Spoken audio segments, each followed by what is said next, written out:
It's Wednesday, the 28th of September, 9:30 local time here on the West Coast, 12:30 p.m. Florida time, where the eye wall of Ian is just about to touch the coast, the west coast of Florida near Fort Myers. Let's take a look at some of the aviation impacts this storm has had. Here on Flight Radar 24, we can see airline operations are still going on the east coast of Florida. Operations still going on at Miami and Fort Lauderdale, though limited. Most of those aircraft are on the ground, but a few aircraft are departing out of Miami. I've flown near these hurricanes before. We flew into Louisiana during Katrina. We diverted to an airport north of New Orleans. And when you're flying through the outer bands of these hurricanes, it's just a series of thunderstorms that you're passing by as you skirt around the edge of the hurricane. The winds up aloft are not much worse than the winds you'd see at the jet stream. It's just that the heavy winds are much higher, much lower altitude. We'll take a look at that in a second. But look over here. Here's a Coast Guard helicopter already coming in behind the hurricane. And here's Teal 71, our Hurricane Hunter. Looks like he's going to take a run right through the eye of the hurricane, which is located right down here off of Fort Myers. But in order to get into that eye of the Hurricane Hunter has to penetrate through those thunderstorms, and the eye of the hurricane is just surrounded by thunderstorms at this time. So if we check out Teal 71's altitude, this is a C-130J model. He's at 10,000 feet, 225 knots.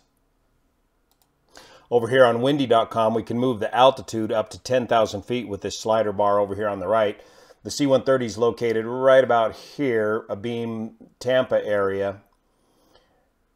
And he's going to need, if he's going to go for the eye, he's got to come right on through here where the winds, well, if he attacks it from this angle, the winds are only 80 knots or so up at 10,000 feet.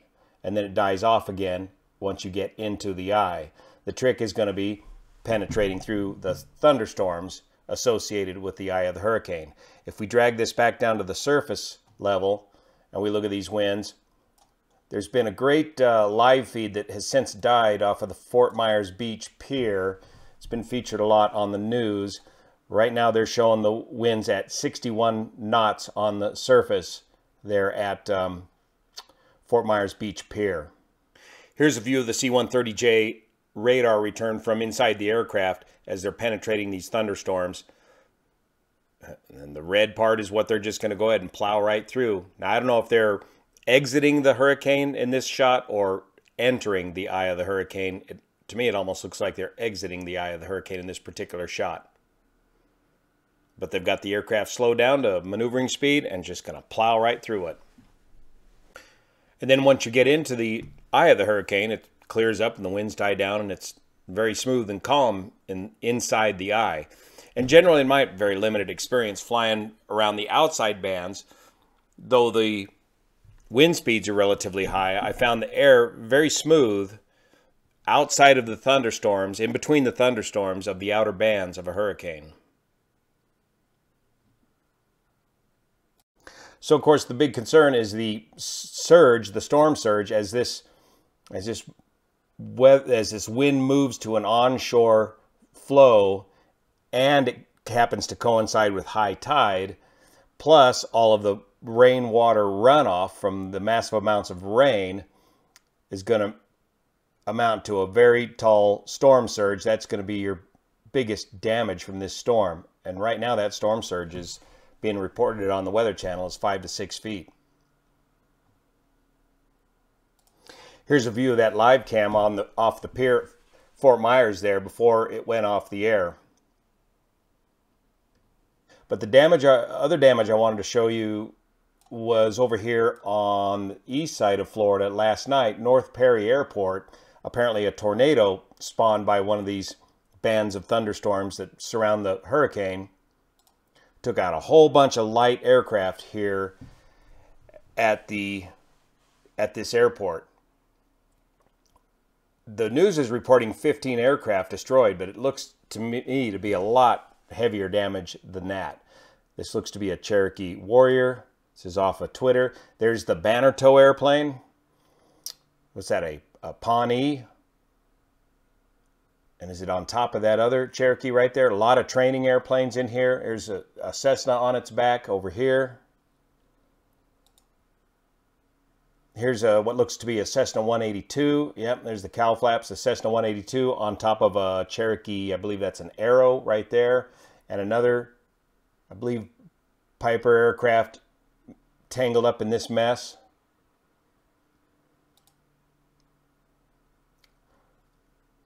Another Piper just rolled up in a ball there. Here was that other mess we were just looking at behind there. There's another Cessna damaged on its nose. Just widespread damage.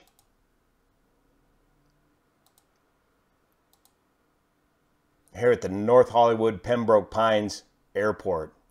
They're not making any more of these trainer planes. Well, they are at $500,000 a piece, but every time we lose these aircraft, the inventory gets smaller and smaller, and that drives up the price of everything. The price of the used aircraft and the price of the insurance to insure these aircraft. Our friends from Livestorm Media is broadcasting live from Punta Gorda, Florida. That's Brent Adair. He's been out here in California covering some wildfire stories in the past.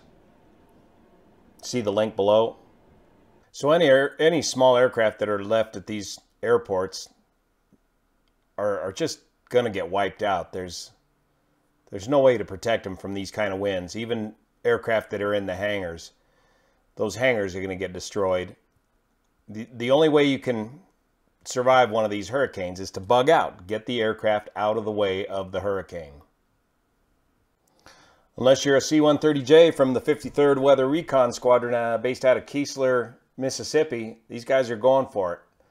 They're at 10,000 feet. They've got a ground speed now of about 192 knots. You want to keep the speed down to close to your maneuvering speed, that maximum speed at which you can go through severe turbulence without damaging the aircraft. Right about in this location here. So they're just getting into about a good 64 knot crosswind now at 10,000 feet. Yeah. They'll be hitting the maximum winds from this angle of about 80 knots before penetrating the eye wall. From there, they'll be able to make measurements to help determine exactly which direction this thing is going at this point. They'll be using their onboard weather radar, and they'll be able to navigate between these bands of storms. But at some point, they're just going to have to pick the thinnest amount of thunderstorms on this corner of the hurricane to penetrate the eye wall. So if we back up this loop to 4 a.m. Pacific time and roll it and start with the eye of the hurricane, or right about there, we can get an idea of how this hurricane is moving, generally to the north and just slightly to the east as it wobbles its way towards the coast. So I'm afraid we're going to lose a lot more than just some light airplanes in this hurricane. Folks are going to lose a lot more than that. This is a very dangerous storm. Pay attention to your local weather advisories and emergency services and get out of its way. Thanks so much for your support of this channel, especially the folks over on Patreon that make this possible. See you here.